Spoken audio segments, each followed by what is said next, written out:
তো আমরা ভগবদ গীতার বিষয় বিশ্বাসযোগ আলোচনা করেছি, সাংখ্য যোগের বিষয়ে আলোচনা চলছে। তো আজকে হচ্ছে ৩৪ নম্বর শ্লোক। ৩৪ নম্বর শ্লোকে আলোচনা করবেন ভগবান কৃষ্ণ অর্জুনকে বলবেন, মানুষ চিরকাল তোমার অকীর্তি। আমরা দেখতে পারি এই সমাজে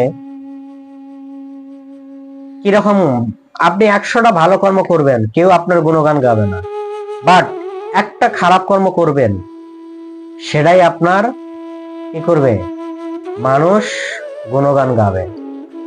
কারণ এই সমাজের রীতিটাই এরকম। তাই ভগবান বলছেন, দেখো তুমি ক্ষত্রিয়, তোমার অপযশ গাওয়াটা এটা খুব ভালো না।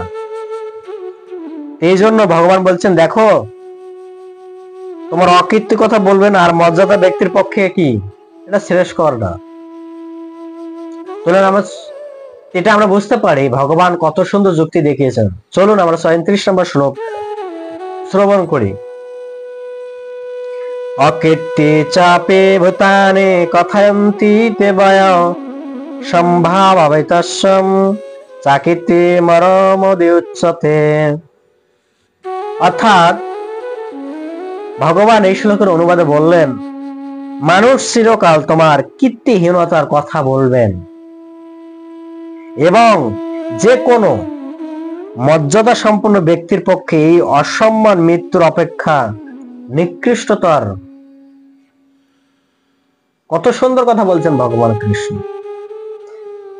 এখানে যে কথাটা বললেন, কেন বললেন? কারণ আমরা দেখতে পারি এই জগতের মানুষ যশমান তো ঠিকই চায়, বাট তারা কি করে, তারা তাদের মর্যাদাকে ধরে রাখতে চায় না। আমরা দেখতে পারি যারা মর্যাদা সম্পন্ন ব্যক্তি, তাদের যদি একটু মর্যাদা ক্ষুণ্ণ হন, সে সঙ্গে সঙ্গে কি করেন, সে পৃথিবীতে বেঁচে থাকার জন্য আর প্রয়াস করেন না। কারণ এটা হচ্ছে একটা এমন একটা পাওয়ারফুল বস্তু যে একবার যার সম্মান হানি হয় সেই জানে। আমরা দেখতে পারি কলিযুগে তো সবাই সবাইকে অসম্মান অমর্যাদা প্রদান করেন, আর এই অমর্যাদার কারণে তারা কি হচ্ছেন, পাপ করতে তারা দ্বিধা করেন না। আর যখন পাপ করতে তারা দ্বিধা করে না, তখনই তাদের সমস্যাগুলি সৃষ্টি হয়। ভালো মানুষ কখনো তাদের এই মর্যাদা ক্ষুণ্ণ হতে দেন না। তারা এই মর্যাদাকে মৃত্যু হলেও তাদের এই সেটা রক্ষা করার চেষ্টা করেন। কিন্তু আমরা দেখতে পারি কলিযুগে সেটা নেই। কলিযুগে সব কি উল্টোটা। এখানে ভগবান যে যুক্তি দেখেছেন, কেন এই কথা বললেন না, এই জন্য বলছেন যে অর্জুন, তুমি তো একজন কি খ্যাতি সম্পন্ন ব্যক্তি, মর্যাদা সম্পন্ন ব্যক্তি। অর্জুনের কোনো কি নাই, দোষ নাই। অর্জুন সবসময় কি করতেন, মানুষের উপকার করতেন, এবং সে মানুষকে অনেক ভালোবাসতেন, মানুষও তাকে অনেক ভালোবাসতেন। সাধু সন্ত মুনি ঋষি সবাই তাকে ভালোবাসতেন। এমনকি তার পিতামহ তাকে এত স্নেহ করত, তার শুধু কথার মাধুর্যতার কারণে। আমরা দেখতে পারি বাক্য একটা এমন একটা বস্তু যে এই কথার মাধ্যমে আমরা সমস্ত পৃথিবীর মানুষের ভালোবাসা অর্জন করতে পারি। আর এই কথার মাধ্যমে আমরা সমস্ত পৃথিবীর মানুষের কাছ থেকে আমি জুতার বাড়ি খেতে পারি। ডিসিশনটা আমার কাছে, আমি কি রকম মানুষকে ভালোবাসবো সেটা আমার কথাকেই বিশ্লেষণ করলে বোঝা যাবে। কিন্তু আমরা দেখতে পারি সেই নীতিগত কথা এখন সেগুলো নেই। এখন নীতিগত কথা কি, একটা কথায় আছে, আগেরকার মানুষ পাপ হবে বলে মিথ্যা কথা বলতো না, সত্য কথা বলতো। আর এখনকার মানুষ সত্য কথা বলতে ভয় পায়। কি ভয় পায়? মৃত্যুকে ভয় কি গায়, অপরাধ হওয়ার কারণে মিথ্যা কথা বলে। তা আমরা দেখতে পারি যে কলিযুগের অবস্থাটা কত ঘৃণ্যতম অবস্থায় গেছে। এখানে যে নিকৃষ্টতম কথা বলছেন, কেন বলছেন? আসলে তাই, মর্যাদা সম্পন্ন ব্যক্তিদের ক্ষেত্রে নিকৃষ্টতর আর কি হতে পারে? সে তো ধুকে ধুকে মরবে। কেন মরবে? কারণ সবাই তাকে নিন্দা করবে। ভগবান তো চান না তার ভক্ত মরুক, ভগবান চান তার ভক্ত আরো যশমান হোক। কিন্তু যশমান হতে গেলে তো তার সমস্ত আত্মীয় স্বজন যা কিছু সবাইকে ছিন্ন করতে হবে, বন্ধনকে ছিন্ন করতে হবে। ভগবান সেই যুক্তিটাই দেখাচ্ছেন, উপস্থাপন করতেছেন যে তুমি হচ্ছে কি খ্যাতি সম্পন্ন ব্যক্তি, তোমার যদি এইরকম হয় অবস্থা, তাহলে পরিণাম কি হতে পারে? পরিণাম তো ভালো হবে না। এই কথা বলার অর্থ হচ্ছে এটাই, আমরা একটা সুন্দর গল্পের মাধ্যমে বুঝতে পারি যে একজন ব্যক্তি যদি যথাযথভাবে বুঝতে না পারে, তাহলে তাকে কি করা উচিত? তাকে সম্মান প্রদর্শন করা উচিত। এই জগতের মানুষ যশ মান প্রতিষ্ঠা সবকিছু চায়, বাট তারা যশ মান প্রতিষ্ঠার জন্য কি করলে পাওয়া যায় সেটা তারা করতে চায় না। কারণ এই জগতের মানুষ হচ্ছে হিংস্র প্রাণের থেকেও খারাপ। একটা সাপকে বশ করা যায়, একটা সিংহকে বশ করা যায়, বাট একটা মানুষকে বশ করা সম্ভব না। আমরা হাজারটা ভালো কর্ম করি না কেন, কেউ আমাকে প্রশংসা করবে না। আমার একটা খারাপ কর্মই তারা সারা জীবন সেটার মহিমা গেয়ে যাবে।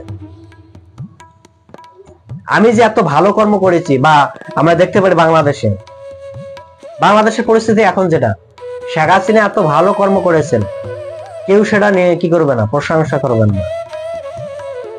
একটা খারাপ কর্ম করেছেন, সেটার জন্য তাকে কি করছেন, দেশ থেকে মানুষ বিতাড়িত করেছেন। এই হচ্ছে বর্তমান কলিযুগের অবস্থা। তাই বর্তমান কলিযুগে ভালো কাউকে কি ভালো করা বা কাউকে সন্তুষ্ট করা আমার পক্ষে সম্ভব না, কারণ আমার দ্বারা সেটা সম্ভব না। এটা একমাত্র ভগবানই পারে, আর কেউ পারে না। ভগবান চাইলে সবকিছু সম্ভব, ভগবান না চাইলে সম্ভব। এই জন্য ভগবান বলছেন যে তুমি খ্যাতি সম্পন্ন মানুষ, এর তোমার নিকৃষ্ট তোমার আর কি হতে পারে? যশমান যদি তোমার নষ্ট হয়ে যায়, এর থেকে আর নিকৃষ্টতার কি হতে পারে? এ তো মৃত্যু শ্রেষ্ঠকর।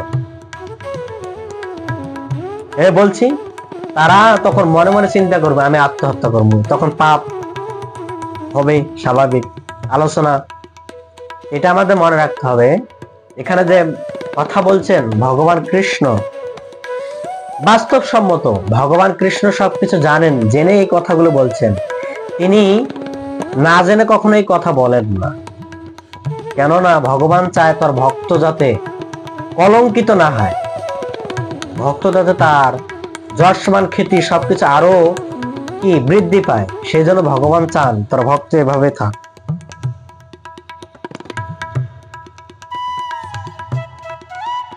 এখানে প্রভুপাদ তাৎপর্য বলছেন যে সম্মানীয় ব্যক্তির পক্ষে অপযশ মৃত্যুর থেকে নিকৃষ্ট এটা কি হতে পারে? সেটা বলছেন সেটি তোমার বন্ধুত্ব অমর্যাদা অপযশ সমাজে তোমার সম্মান হানি কবল থেকে রক্ষা করবে। সুতরাং অর্জুন ভগবানের জন্য চূড়ান্ত উপদেশ ছিল যে যুদ্ধ ক্ষেত্রে পরিত্যাগ না করে যুদ্ধ ক্ষেত্রে প্রান্ত করাটা শ্রেষ্ঠ। প্রভুপাদ বলছেন কেন? আসলে তাই, যদি তুমি যুদ্ধক্ষেত্রে পলায়ন করো, এই যে দুর্যোধনের যারা আছে বন্ধু বান্ধব সবাই তোমার নিন্দা করবে, এমনকি তোমার ভাই কে যুধিষ্ঠির সেও নিন্দা করবে। নিন্দা করতে তো আর সময় লাগে না, ভাই আর যতই হোক না কেন, কারণ খারাপ কর্মের সবাই আমাকে নিন্দা করে। এটা হচ্ছে ভগবান যে অর্জুনকে শিক্ষা দিচ্ছেন। এটা শুধু অর্জুনের ক্ষেত্রে না, আমাদের ক্ষেত্রে। আমরা যারা যশমান ব্যক্তিত্ব আছি, তাদেরকে কখনো এই যশমান নষ্ট করা উচিত না। এই যশমানটা নষ্ট হয় কি আমার নিজের কর্ম অনুসারে হয়। কেন?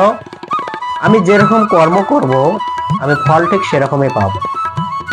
তা আমাদের মনে রাখতে হবে আমাদের কর্ম ঠিক ওরকমই করা উচিত, যে কর্মের মাধ্যমে আমার যশটা আরো উত্তর বৃদ্ধি হবে, সেই কর্মটাকে ধরে রাখা, এবং সেই কর্মটা মৃত্যুর আগ অব্দি যদি আমি করতে পারি, তাহলে আমি আমার জীবন সাকসেস করতে আসবে। তখন ভগবানের কাছে আমি ফিরে যেতে পারবো, এবং এই জগতের মানুষ কি করবে, আমার আজীবন গুণমহিমা গিয়ে যাবে। তো এটা হচ্ছে আজকের শ্লোকের শিক্ষা। আর আমাদের মনে রাখতে হবে আমরা অপযশ আমাদের কখন আসে, যখন আমরা যশ থেকে অপযশে যখন যাই, তখন আমরা খারাপ কর্ম করি, তখনই আমাদের অপযশ আসে। আর এই খারাপ কর্ম মানুষ সবসময় মনে রাখে, ভালো কর্ম কেউ এই কলিযুগে আমাদের মনে রাখবে না, এটা মনে রাখতে হবে। এটাই হচ্ছে আজকের শিক্ষা।